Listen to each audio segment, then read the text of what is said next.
The reason being is because of the lone wolf terrorism mechanism that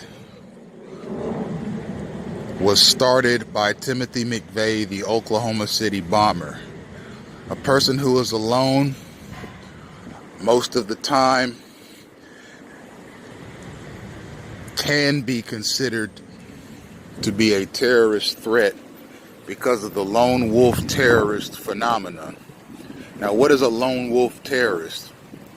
A lone wolf terrorist, as described by military and federal law enforcement bodies, is a person that is not affiliated with any terrorist group. For example, he's not affiliated with Al-Qaeda.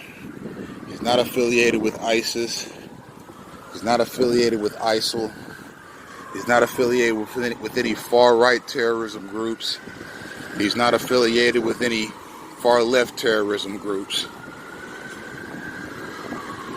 He's simply a person who has terroristic potential that would carry out terrorist activity by himself, namely devastating terrorist activity, like the Oklahoma City bomber. Timothy McVeigh was not affiliated with any terrorist group per se. He was a loner, and he carried out the Oklahoma City bombings by himself. And we just saw synchronized obstruction. There's a car coming also, in addition to those bicyclists that just happened to be swerving in front of me as I was... Okay, we got a whole bunch of stuff going on here as I was walking. So we saw, here's a second Metro bus. And I've said in previous videos that an abundance of public service vehicles, including buses, EMS, fire, police, and other public service vehicles are in abundance around a targeted individual as a surveillance mechanism. Now, more on the lone wolf terrorist concept.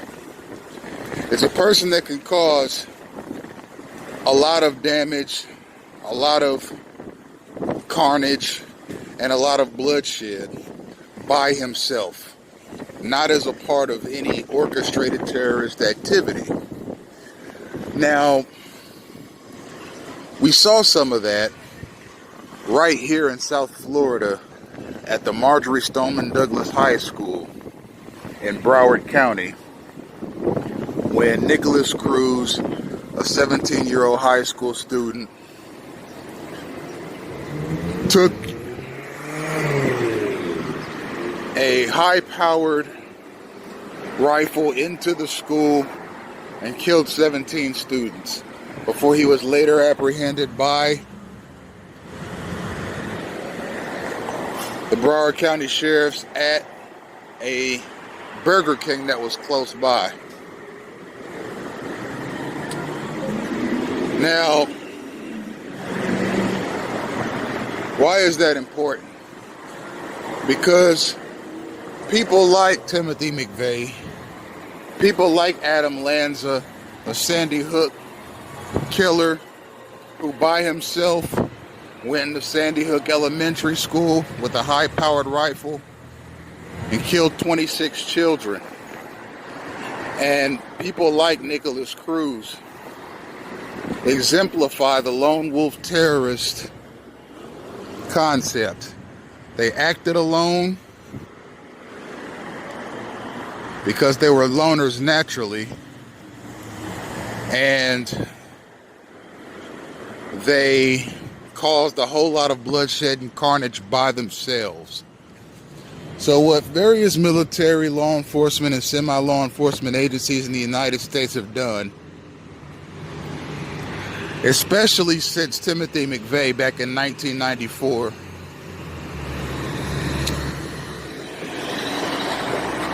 They've tried to locate loners. Now, how do you locate a loner?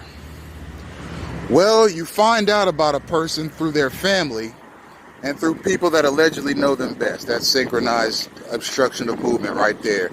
Just as I'm getting to this restaurant and lounge, there's a car pulling out. It is not a coincidence, ladies and gentlemen. That is synchronization, and it's meant to obstruct my movements. Now here's another instance of me coming to a bus stop and there's a bus coming. I can assure you that I have not researched the public metro buses schedules before making this video. I'm just walking. And that mechanism of me coming to a bus stop and a bus coming is synchronization. Why? Because I'm a targeted individual, plain and simple. And part of being a targeted individual is having the same things happen to you over and over again as a part of what they call a desensitization campaign. They do the same thing to you over and over and over again to create a feeling of inevitability and hopelessness in the TI that their situation has never changed. It's like putting somebody in jail outside of the corrections institution in America. You see, they try to force you into a routine of sights, sounds, smells, interactions, and experiences so as to make you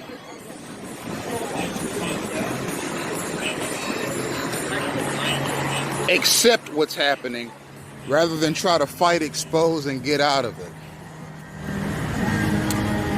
Now, as far as the lone wolf terrorist situation is concerned, they locate potential lone wolves by doing improvised interviews with the people that allegedly know you best. And if it's found that you're a loner, then your internet activity and your general movements are routinely tracked, monitored, and surveilled by military, federal law enforcement, and semi-law enforcement channels.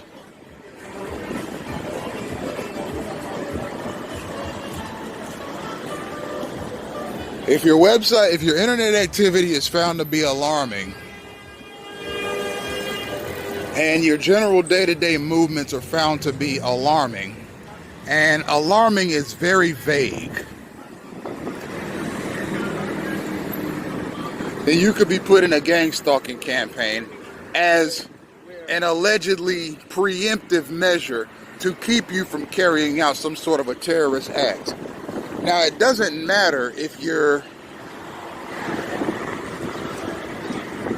background is clean, or if you've never committed any criminal activity in your life, which at the present time I have no criminal record. That doesn't mean anything to these people. They could put you in one of these gang stalking campaigns based purely on whatever their judgment is of what a potential dangerous person looks like. So do I think that gang stalkers, the handlers, not the people on the street level, because again, they may be clueless as to what they're doing, but the orchestrators think that I am a potential terrorist? I believe that they do. Based on a very ignorant set of criteria that has no basis in reality and may have basis in Jim Crow style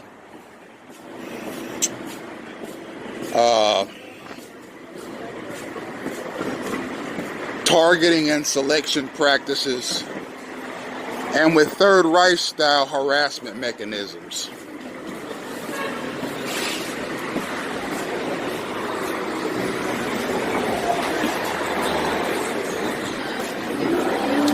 No, thank you. Have a great day. We have to get in space.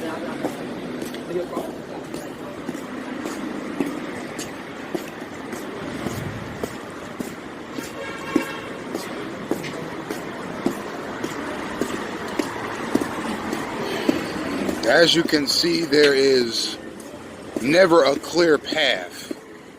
And it's not merely a matter of this being a busy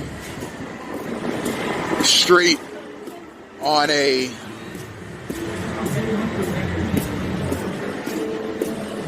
hot Friday afternoon in Miami Beach.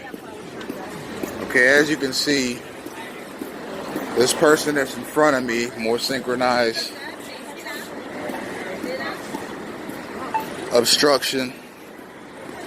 This person in front of me was in front of me before, stopped, let me pass, and they walked in front of me again. That's the kind of bizarre behavior that a targeted individual sees on a daily basis during a gang stalking campaign. It's constant obstruction of your movement. See this? It's irrational. It doesn't make any sense. It's made just to obstruct and harass a targeted individual. Why? I've said it before. Gang stalkers, the ones at the top, the orchestrators, hope that the gang stalking campaign will lead to a targeted individual acting out in a very hostile and violent manner at his surroundings. They're banking on the targeted individual never figuring out who's behind their gang stalking. So what they do is they put a targeted individual in one of these very busy, very harassing, very annoying situations everywhere they go. I've been to 11 states since 2015, and I experienced the same thing in all 11 states. The goal is to get me to act out violently so that the local police, in conjunction with whatever SWAT team, semi-law enforcement, or federal law enforcement, or military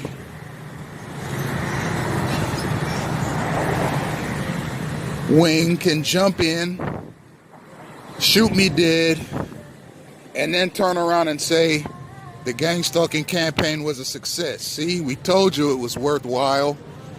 We caught a targeted individual. We caught a targeted individual acting out, and we ended his life before he could massacre anybody.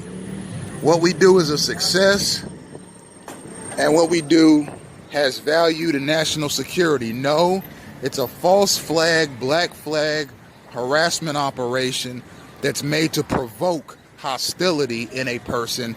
So whatever military or law enforcement elements that you have on standby can jump in, look like heroes, and make this ignorant gang stalking program that they have slip through Congress look as if it has merit or value.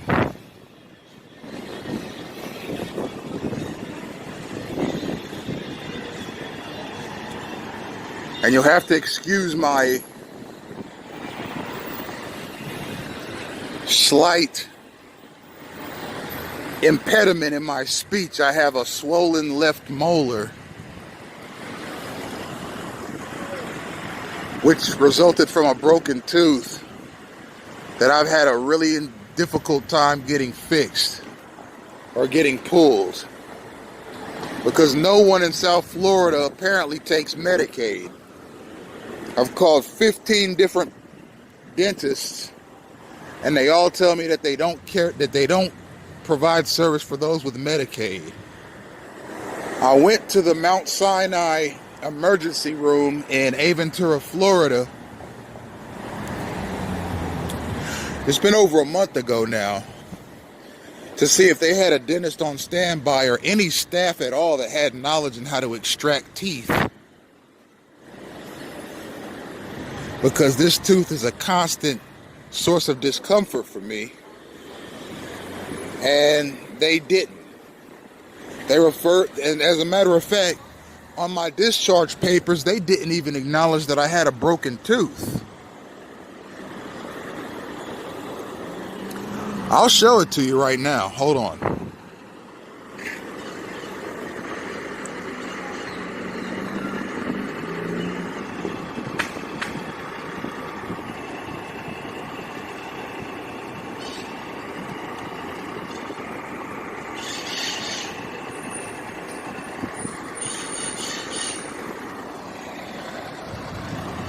Hopefully that was seen. My rear left molar has a giant hole in it, and it's a constant source of discomfort for me. Here's some more synchronized space crowding.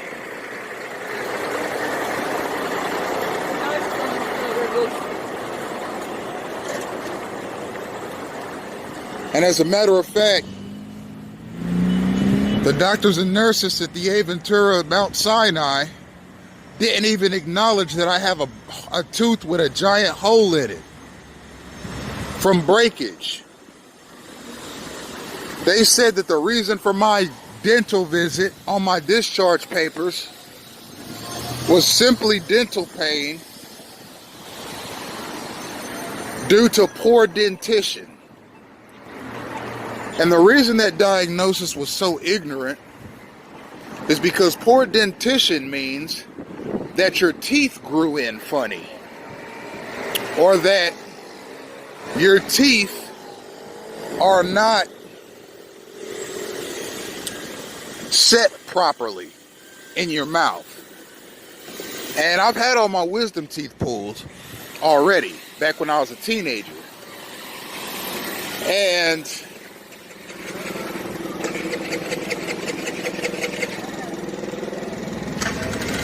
my teeth are set perfectly fine in my mouth. So what makes that diagnosis so ignorant, and mind you, this is the Mount Sinai Emergency Room in Aventura, Florida. Here's more synchronized space obstruction. You can see I have the right of way.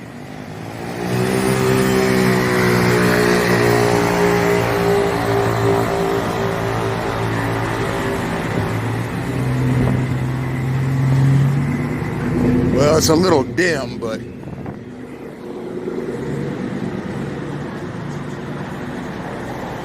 here's the same homeless person with no arms that we saw in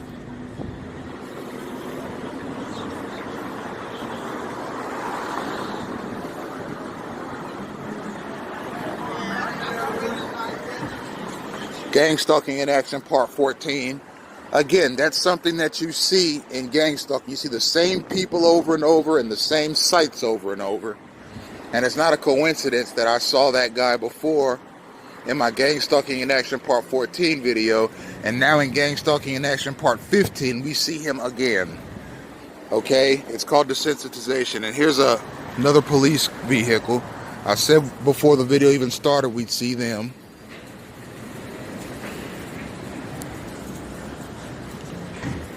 It might say something to me.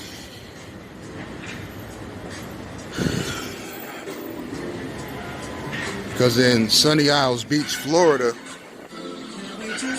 as I was walking down Collins filming, the Sunny Isles Beach police stopped me and asked if I had a gun in my bag and to sit down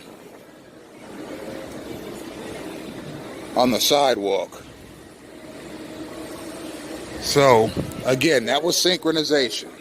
Those police officers just happened to show up as I was walking down the street and cut over in front of me. Immediately after I filmed the same homeless person that I saw previously in another gang-stalking video. You see how it works. It happens in cascades. They don't just all rush you like a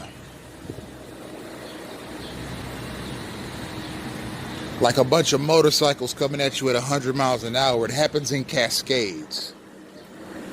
If you've ever played the game of Tetris, you'll know fairly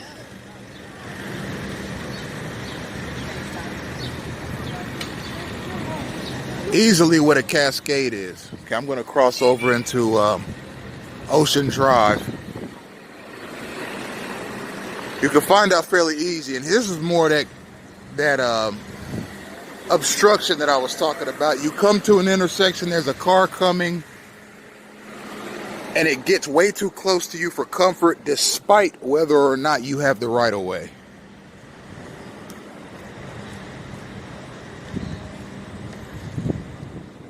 So, I walk and am obstructed. And you see this vehicle, it looks like one of those private transportation shuttles. They have semi-law enforcement duties as well. That's why target individuals sees an abundance of them. Coincidence? I think not. Now when it happens to you everywhere you go, and it happens in such a synchronized and derived fashion, it's impossible not to notice. Anyhow, ignorant doctor's diagnosis is a part of being a targeted individual. I went to the Mount Sinai emergency room in Aventura, Florida, with serious pain in my tooth. They didn't do anything or tell me anything of value. They just gave me a Percocet and discharged me. And charged me $1,500 for a 20-minute visit, which was later waived after I complained to upper management of my experience. I've also had heart palpitations go undiagnosed on at least 2 different occasions. Okay, this is what I'm talking about. I got the right of way, but they don't stop.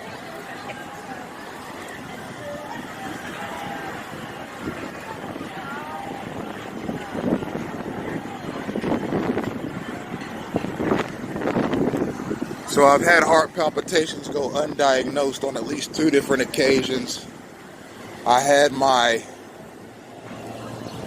tooth problem diagnosed very ignorantly, and I was misguided on where to go to get the tooth pulled.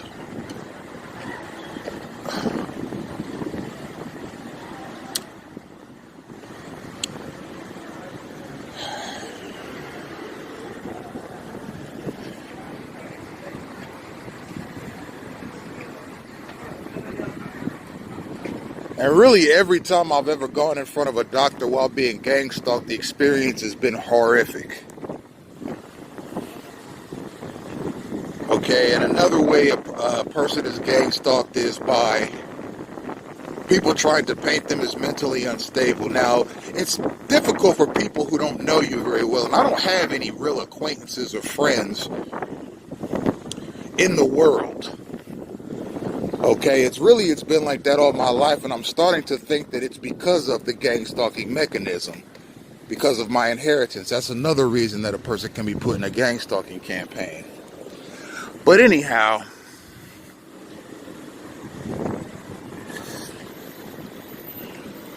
a person's mental health can only be reliably questioned by their family, because they allegedly know you best.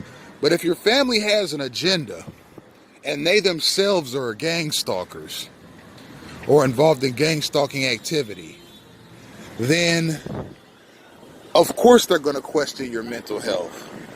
Maybe as some mechanism to harm your chances of success in life, maybe as a way of trying to convince a benefactor or a issuer of a issuer of a living will and testament to disinherit you. But yes, you'll notice that a targeted individual's mental health has at some point in their life been questioned by their family, and I'm no different. Despite me being a active, energetic, hardworking young person involved in sports and having done fairly well in high school, having done well in college, and having done well in the workforce, and now in business,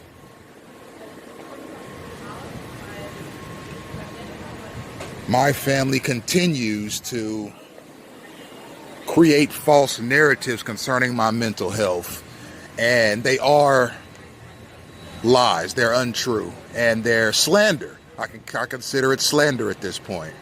And anybody who follows their narrative as a result of this gang-stalking mechanism is also guilty of slander in my eyes. And I'm here at Starbucks. After I get done filming, I'm going to go inside and get on the Wi-Fi and upload a few news stories and do some work on Facebook, Pinterest, and so forth. So again, it's a way of discrediting a targeted individual so that the gang stalking mechanism can continue unchecked and unimpeded. Because after all, if a person is crazy, then anything they say about anything is not worthy of discussion or a serious look. But I've documented what I'm talking about.